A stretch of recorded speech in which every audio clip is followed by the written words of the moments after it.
इस दुनिया में एक ही देश है जहां के नेशनल ब्रॉडकास्टर पर डे रामायण आती है। वो है इंडोनेशिया, दुनिया का सबसे बड़ा मुस्लिम देश, जहां भारत से भी अधिक रामलीलाएं खेली जाती हैं प्रतिशत के हिसाब से, जनसंख्या के प्रतिशत अगर देखें, और सारे के सारे पात्र मुस्लिम होते हैं। वो है दुनिया का सबसे बड़ा मुस्लिम देश इंडोनेशिया।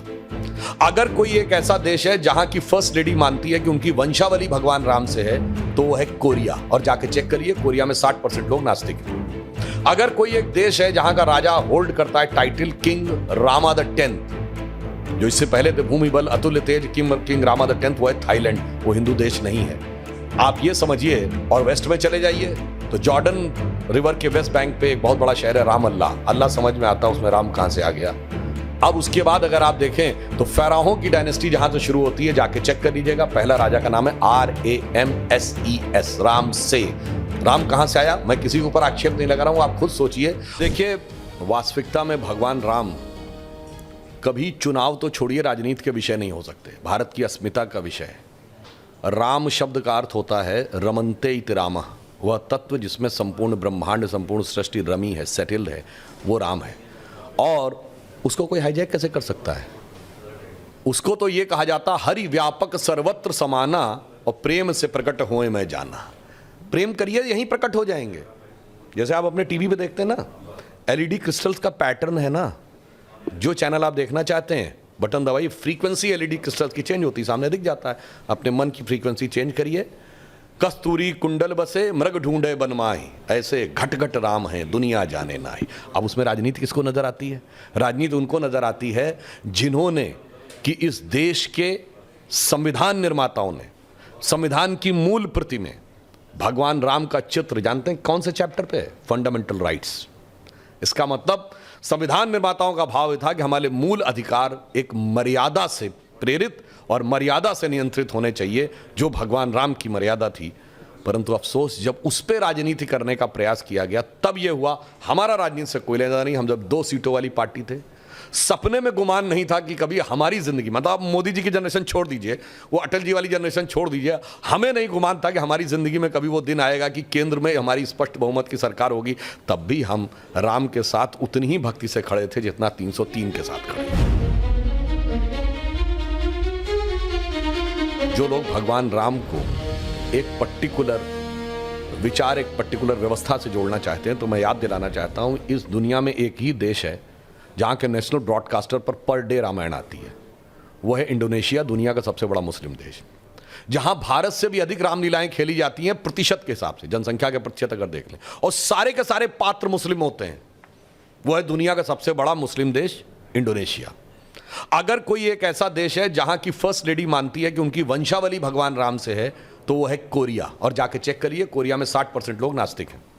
अगर कोई एक देश है जहां का राजा होल्ड करता है title king Rama the 10th, जो इससे पहले थे भूमि बल अतुल्य तेज किंग रामा द 10th, वो है थाईलैंड। वो हिंदू देश नहीं है, आप ये समझिए। और वेस्ट में चले जाइए तो जॉर्डन रिवर के वेस्ट बैंक पे एक बहुत बड़ा शहर है राम अल्लाह। अल्लाह समझ में आता है उसमें राम कहां से आ गया। अब उसके बाद अगर आप देखें तो फेराहों की डायनेस्टी जहां से शुरू होती है, जाके चेक कर लीजिएगा। पहला राजा का नाम है RAMSES, राम से। राम कहां से आया, मैं किसी के ऊपर आक्षेप नहीं लगा रहा हूं, आप खुद सोचिए। और सुमेई प्रोविंस है, जो इराक और टर्की के बीच में, कुर्दिस्तान के इलाके में, उसमें एक गुफा में एक चित्र मिला है जिसमें एक भारतीय राजा मुकुट और धोती पहने हुए और ऐसे हाथ में बाण लेके खड़े हैं, धनुष लेके, और सामने एक बंदर घुटने के बल यूं बैठा हुआ। तो बताने की जरूरत नहीं कि वो कौन है। और होंडुरास में जाके चेक करिए, मंकी गॉड। होंडुरास कहाँ है? लैटिन अमेरिका में। तो पूरब से लेके पश्चिम तक अगर आप देखें तो मुझे इस पे जिन लोगों को फिर भी लगता है कि ये हिंदू हैं और उस कारण से उन्हें आपत्ति है, तो मुझे अटल जी की कविता की वो पंक्ति याद आती है कि मैं अखिल विश्व का गुरु महान, देता विद्या का अमरदान, मैंने दिखलाया मुक्ति मार्ग, मैंने सिखलाया ब्रह्म ज्ञान, मेरे वेदों का ज्ञान अमर, मेरे वेदों की ज्योति प्रखर, मानव के मन का अंधकार क्या कभी सामने सका ठहर। अब आगे समझिए, मेरे स्वर नभ में गहर गहर, सागर के जल में छहर छहर, इस कोने से उस कोने तक, इंडोनेशिया से लेके होंडुरास तक कर सकते जगती सौरभ में, हिंदू तन मन हिंदू जीवन, रग रग हिंदू मेरा बल। वाह। लेकिन सर थोड़ी देर पॉलिटिक्स अगर साइड भी रख दे, और वैसे एक और भी बात बता दूं, कई बार दर्शकों और उनके लिए, इंडोनेशिया वर्ड का मीनिंग जानते क्या होता है? नीजिया वर्ड एक ग्रीक वर्ड है जिसका मतलब होता है द्वीप। इंडो मतलब इंडियन, भारतीय द्वीप। और बहुत से लोगों को शायद ना पता हो कि इंडोनेशिया की कैपिटल का नाम जानते क्या है? जकार्ता। इसका ओरिजिनल नाम क्या है? जयकर्ता। प्राचीन इंडोनेशिया में 2 प्रोविंसेस होते थे, जयकर्ता और योगकर्ता। आज भी जाके चेक कर लीजिएगा कि जकार्ता के जो बगल का प्रोविंस है उसका नाम आज भी योगकर्ता है। तो इससे आप समझ लीजिए कि यह प्रभाव कितना दूर तक था और संपूर्ण विश्व को मार्गदर्शन देने के लिए था। सही बात है, लेकिन अगर पॉलिटिक्स थोड़ी देर के लिए साइड कर दें और सिर्फ प्रभु श्री राम की बात करें, बीजेपी के राम और जो इस देश के लिए राम है, वो राम क्या अलग हैं? और राम वास्तविकता में किस तरह के हैं, कौन हैं, क्या हैं? देखिए, राम को आप बीजेपी के राम क्यों, सवाल ही नहीं उठता कहने का। अरे राजनीतिक दल से क्या मतलब? राम तो वो हैं जिनके लिए कहा गया है कि जासु अंश उपजय गुण खानी अगणित उमा रमा ब्रह्माणी। अगणित ब्रह्मा विष्णु महेश जिसमें उत्पन्न होते रहते हैं, जिसे आज की डेट में आप कहते हैं ना कि परपीचुअल creation and destruction of universe चलता रहता है, वो ब्रह्म है भगवान। तो उसका तो एक सृष्टि से मतलब नहीं है, एक देश और पार्टी से क्या मतलब, मगर उसको देखने के लिए दृष्टि चाहिए, उसको समझने के लिए दृष्टि चाहिए। जैसे गैलेक्सीज को देखने के लिए टेलीस्कोप चाहिए, ग्रहों को देखने के लिए, गैलेक्सीज को देखने के लिए कौन सा चाहिए? हब्बल टेलीस्कोप चाहिए। अब जेम्स वेब टेलीस्कोप आया है। जब जेम्स वेब टेलीस्कोप जानते क्या है? सैटेलाइट्स में लगे हुए हैं डिफरेंट कॉर्नर्स के ऊपर, विराट स्तर तक पहुंचिए तो राम क्या है सब समझ में आ जाएगा। किसी को कुछ समझाने की जरूरत नहीं पड़ेगी, क्योंकि मगर वो कैसे समझ में आता है? सोई जानहि जेहि देव जनाई। भगवान जिसको जनाना चाहते हैं वही जान पाता है, और जब जान जाता है तो क्या होता है? पहली लाइन है, सोई जानहि जेहि देव जनाई, जानहि तुम ही हुई जाई। जैसे ही आपको जान जाता है तो वो ब्रह्म में लीन हो जाता है। तो उस प्रकार से वो उस विराट चीज को कहाँ पार्टी और चुनाव और ये सब चीजों से नहीं, बहुत लोग, जैसे अभी मैंने देखा सोशल मीडिया पे एक नया नैरेटिव चल रहा है कि जय श्री राम में सब कुछ है, बस राम नहीं है। देखिए, इसके लिए जानते क्या कहा गया है कि जाकी रही भावना जैसी, प्रभु मूरत देखी तिन तैसी। जिसके मन में ही राम नहीं है उसको सामने राम क्या दिखेंगे? मैंने क्या कहा? हरि व्यापक सर्वत्र समाना, प्रेम ते प्रकट हुए मैं जाना। अब भाई जब आपके पास प्रेम ही नहीं है तो प्रभु आपको कैसे दिखेंगे? अब इसके लिए मैं एक और भी बात बता दें, संस्कृत का एक श्लोक है, यस्य नास्ति स्वयं प्रज्ञा, जिसके पास अपनी प्रज्ञा ना हो, अपनी बुद्धि खो गई हो, शास्त्रम तस्य करोति किम, कितनी बढ़िया बढ़िया पुस्तकें उसको दिखा दीजिए, कुछ नहीं समझ पाएगा। लोचनाभ्याम विहीनस्य, यानी आंखें या तो हो नहीं या बंद हो, दर्पणम किम करिष्यति, दर्पण दिखाइए नहीं समझ में आएगा। तो मेरे भाई, तोरी गठरी में लागा चोर मुसाफिर, मन की आंखें खोल, मन की आंखें खोल तो राम दिखेंगे। नहीं, पर जैसे ममता बनर्जी का कहना है कि सिया राम होते थे, आप लोगों ने जय श्री राम डाला, ये आक्रामक रूप है। या जैसे मैंने कई बार बीच में देखा, लोग ये भी कहते हैं कि हनुमान जी की आजकल एक फोटो लगती है, थोड़ी आक्रामक दिखते हैं। आप लोग राम हनुमान सबको आक्रामक, थोड़ा हिंसक दिखा। नहीं, देखिए, उन लोगों को वो लगता है जो शांति के कबूतर उड़ाते उड़ाते उन्होंने भारत के हाथों के तोते उड़वा दिए थे अपने ज़माने में। इन लोगों को भगवान राम और हनुमान जी में नहीं, इनको तो संसद भवन के ऊपर लगे शेर भी आक्रामक नजर आ रहे थे। याद है, सुप्रीम कोर्ट चले गए थे क्योंकि इनको शेर भी बिल्ली जैसे चाहिए, भीगी बिल्ली जैसे। जैसा कि 2014 से पहले अटल जी का दौर छोड़ दें तो 67 साल में लगभग 60 साल भारत रहा। भैया, मोहल्ले की लड़ाई से लेके और दुनिया की लड़ाई तक हमेशा कमजोर और छोटा कहता है कि बड़ा और ताकतवर हमें सता रहा है। यहां हम बड़े और ताकतवर हो कहते थे कि बगल वाला मुल्क कमजोर है, छोटा है और हमें सता रहा है। तो इनको वैसे वाले शेर चाहिए थे। परंतु अगर उनको लगता भी है तो मैं कहना चाहता हूं, बहुत दिन हम लोग सुन लिए, ठुमुक चलत रामचंद्र बाजत पैजनिया, सुंदर मधुर स्वरूप है बाल भगवान का। तो अब जरूरत पड़ने पे तो वो भी रूप दिखना चाहिए कि धमक चलत रामचंद्र हालत लंकनिया। नहीं, और जो लोग प्रभु श्री राम में अगर उनको लगता है कि जय श्री राम का नारा लगाना कम्युनल बनाता है, तो भाई प्रभु श्री राम के भजन तो गांधी जी भी गाते थे। तो अब आपको गांधी जी में भी अगर कम्युनलिज्म दिखता है तो उसका कुछ नहीं किया जा सकता। लेकिन जब हम प्रभु श्री राम का जिक्र कर रहे हैं, आपने कई बार इसके बारे में कहा भी है कि जो संयोग है वो आपको देखना होगा कि प्रभु राम को, इस रामलला को मंदिर तक लाने का जो आंदोलन रहा और उस दौरान जो जो चीज़ें हुई वो इस देश की किसी किसी घटना से जुड़ी हुई हैं। क्या ये संयोग है वाकई में? देखिए, मगर संयोग है, पर देखने के लिए दृष्टि चाहिए। जैसे टेलीस्कोप चाहिए प्लेनेटरी मूवमेंट को देखने के लिए। आपको क्या चश्मे से नहीं दिख रहा है तो भैया अपना चश्मा उतारो, फिर देखो यारो दुनिया नई है, चेहरा पुराना।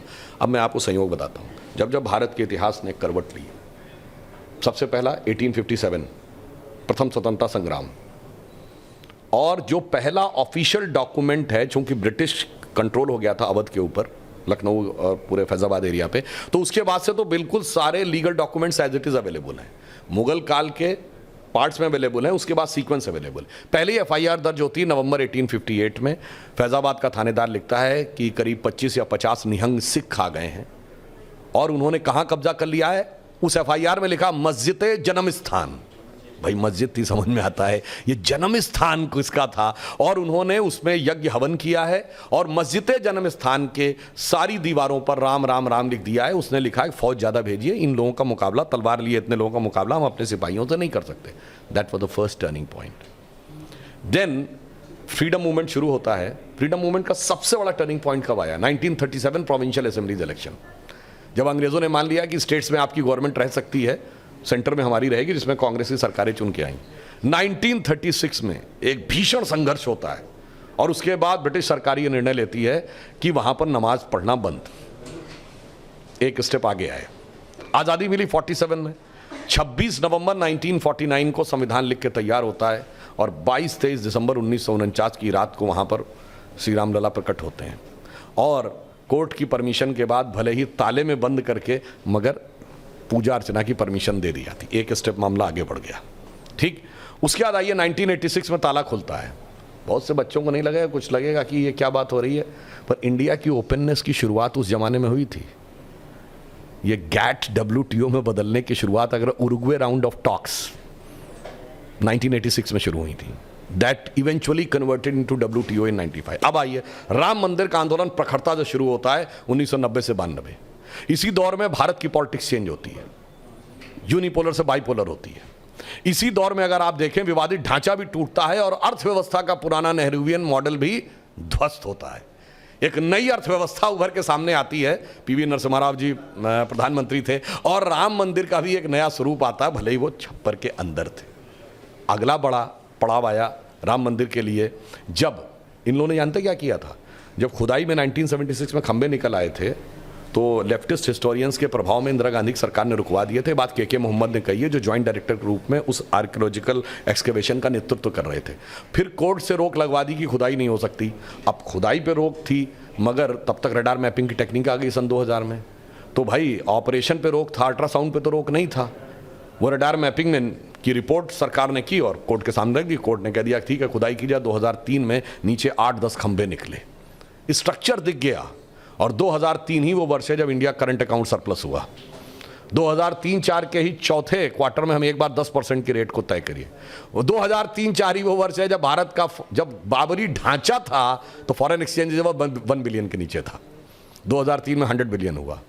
अब आप आइए 2019 में जजमेंट आया, अब राम मंदिर बनने जा रहा है। मोदी जी के नेतृत्व में स्पष्ट बहुमत की सरकार दूसरी बार। उत्तर प्रदेश में पहले 325 सीटों की सरकार, अब 255 की सीटों की सरकार। अब फॉरेन एक्सचेंज दर कितना है? 600 बिलियन। अब हम क्या हैं? सबसे हाईएस्ट फास्टेस्ट गोइंग अर्थव्यवस्था है 7.8% के साथ। तो मैं तो कह रहा हूं, ये प्रभु की माया को समझो। तो जब भगवान जागृत हो रहे थे तो ये राम मंदिर के लिए कहते थे ना, राम लला हम आएंगे, मंदिर वहीं बनाएंगे, तारीख नहीं बताएंगे। जनाब, ये राम मंदिर कोई इमारत नहीं थी और तारीख कोई डेट नहीं थी। तारीख थी भारत की काल चक्र की गति में ऊपर उठना। और अब देखिए, अब तो ऐसी तारीख आई है कि आपको पता, अंग्रेजों के ज़माने का CRPC भी कैंसिल हो गया। वो जो आप लोग फिल्मों में डायलॉग सुनते थे, तारीख पे तारीख, तारीख पे तारीख, अब वो बंद कर दिया गया। अब ये हुआ भाई, चार्जशीट के बाद 90 दिन में केस शुरू करना ही पड़ेगा।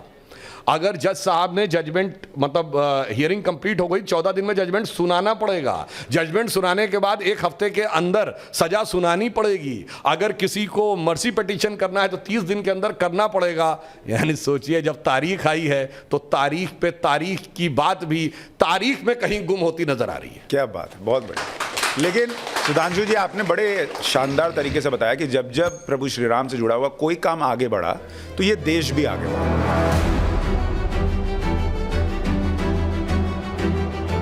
भगवान राम का राज्याभिषेक क्या सीधे हो गया था क्या? नहीं, पहले राजा राम को वनवासी राम बनना पड़ा था। छल के साथ उनका राज्य छूट गया था।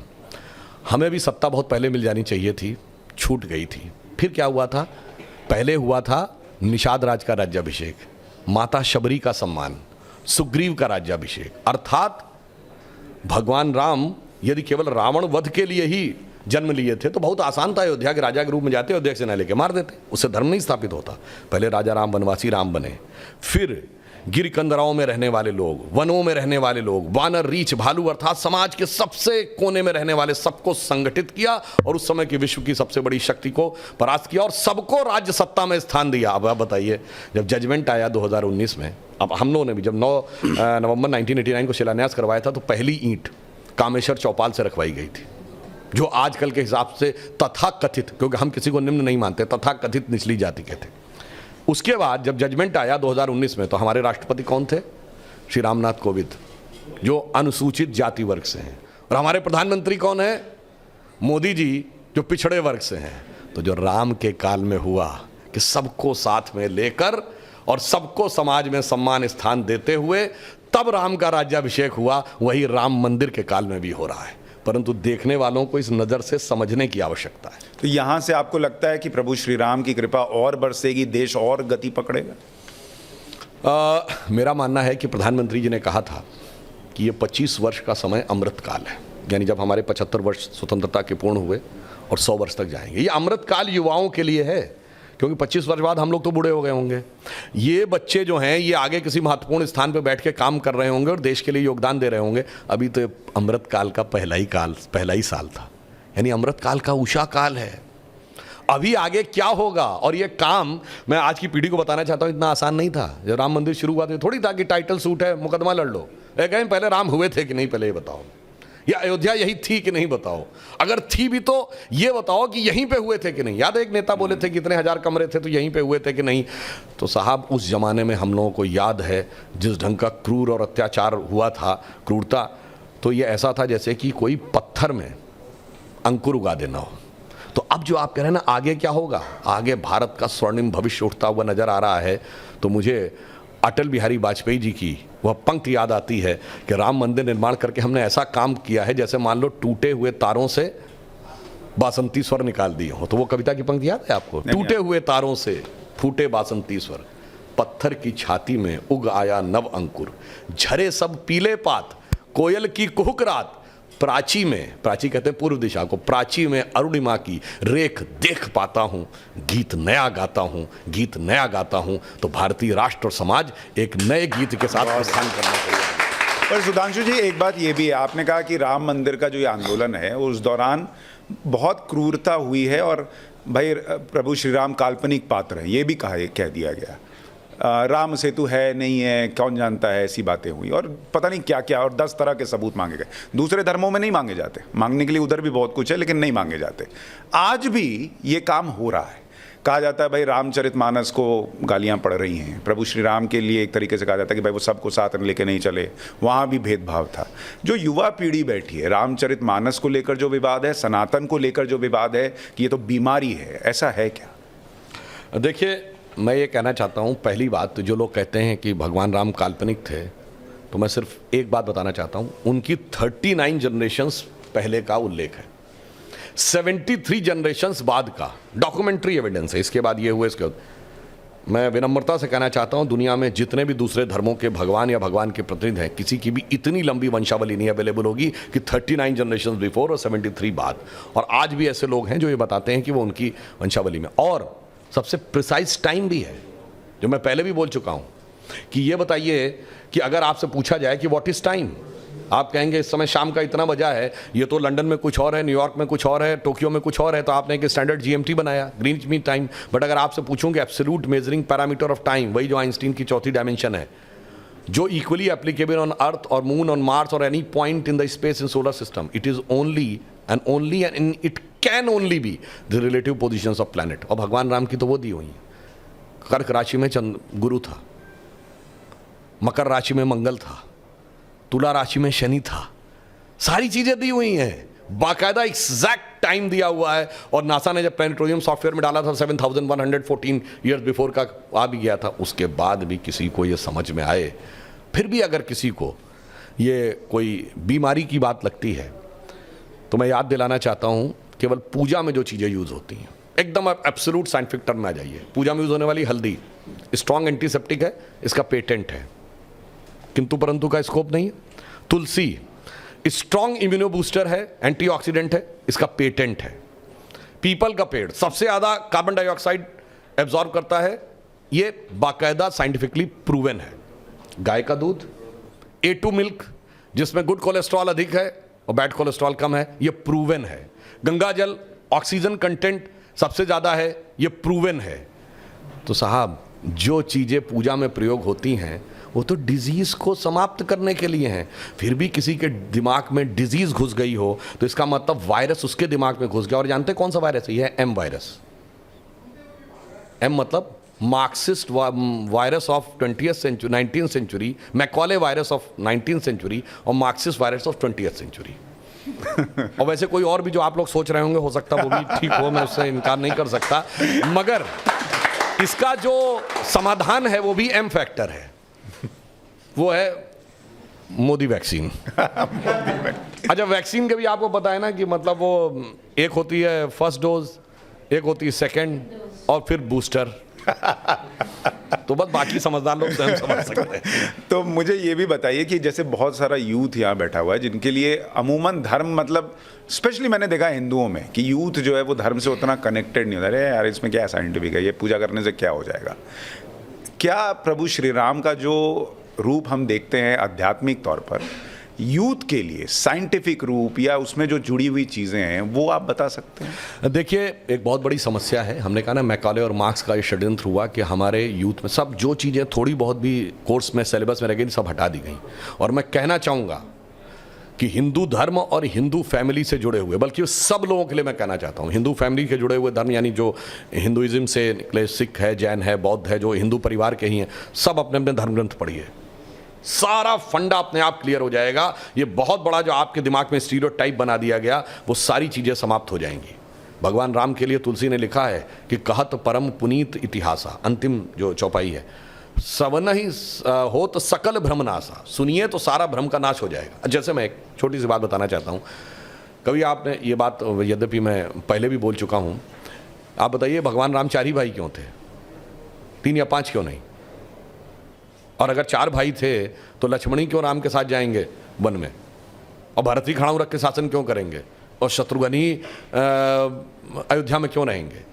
क्योंकि 4 भाई 4 पुरुषार्थ के प्रतीक हैं, धर्म अर्थ काम मोक्ष। भगवान राम धर्म हैं, शत्रुघ्न अर्थ हैं, लक्ष्मण काम हैं और भरत मोक्ष हैं। अब देखिए साहब, धर्म के साथ काम यानी कामना यानी इच्छा सदैव संयुक्त रहनी चाहिए, इसलिए लक्ष्मण सदैव साथ में रहेंगे। भरत मोक्ष के प्रतीक हैं तो खड़ाऊ रख के यानी धर्म के किसी प्रतीक को रख के तपस्या करेंगे, मोक्ष प्राप्त होगा। और शत्रुघ्न अर्थ के प्रतीक हैं तो इसलिए वो राजधानी में ही रहेंगे, अर्थ कभी छोड़ के नहीं जा सकता। इसीलिए आप देखिए, कहा तो जाता राम लक्ष्मण की जोड़ी, मगर तुलसी बाबा ने लिखा हनुमान चालीसा में कि रघुपति कीनी बहुत बड़ाई, तुम मम प्रिय भरत ही संभाई। क्यों? देखिए, कामना को तो धर्म सबसे प्रिय होना चाहिए, लक्ष्मण को राम प्रिय होने चाहिए, धर्म को मोक्ष। और फिर मैं एक और बात बताऊं, जो लोग कहते हैं ना राजा दशरथ के 3 रानियां क्यों थी, क्यों? इसमें 2 ही जुड़वा भाई हैं, कौन? लक्ष्मण और शत्रुघ्न। एक कामना एक अर्थ यानी इच्छा और पूर्ति, तो जुड़वा भाई हैं। और 3 क्यों जो होना जरूरी था? ये चारों चीजें एक ही स्रोत से नहीं आ सकती। धर्म सतोगुण से आएगा तो कौशल्या जी सतोगुण का प्रतीक हैं, तो राम की मां है। अर्थ और काम रजोगुण से आएगा तो सुमित्रा जी रजोगुण का प्रतीक हैं, तो उनसे काम और अर्थ उत्पन्न होगा। और केकई तमोगुण की प्रतीक है, मोक्ष प्राप्त करने के लिए तमोगुण के पार जाना पड़ेगा। इसलिए महाराज दशरथ की 3 ही रानियां हैं, 2 या 4 नहीं। और फिर यहाँ पे मैं ये भी कह दूं, मतलब इसको कोई अन्यथा न ले, मैं मतलब ये नहीं कह रहा हूं, इसमें सबसे सुंदर कौन था? केकई। तमोगुण सबसे आकर्षक होता है और अक्सर उसी के पीछे बहुत सारी अनिष्ट की संभावनाएं भी छुपी रहती हैं। तो मैं कह रहा हूं, अगर थोड़ा सा गौर से पढ़ोगे तो एक एक चीज में इतना गहरा अर्थ निकलेगा कि फिर अगर एनी बेसेंट ने कहा था कि for 40 years I have studied a religion by the name of Hinduism, the more you study, the more you love it, the more you get involved, more you respect it, तब जाके धीरे धीरे समझ में आए। बहुत बढ़िया। ऐसा वैसे लग नहीं रहा कि हम किसी सांसद को सुन रहे हैं, ऐसा लग रहा है धर्मगुरु को ही सुन रहे हैं, और जो आप दृष्टि रखते हैं वो सबके पास नहीं होती, इसलिए हमें लगा कि आपके जरिए। वैसे हम राजनीतिक भी बात बताते हैं, ये देश जिसको आप धर्मनिरपेक्ष कहते हैं, देश धर्मनिरपेक्ष नहीं है, ये धर्म प्राण देश है। क्योंकि इस संसद की लोकसभा स्पीकर के पीछे की जो पीठ है उसके पीछे लिखा हुआ है धर्म चक्र प्रवर्तना है। ये पूरी संसद धर्म चक्र प्रवर्तन के लिए है। अशोक का जो चक्र है हमारे राष्ट्रीय ध्वज में, वो धम्म चक्र है, वो धर्म का चक्र है। हमारे सुप्रीम कोर्ट के एमएलएम में लिखा यतो धर्मस ततो जया।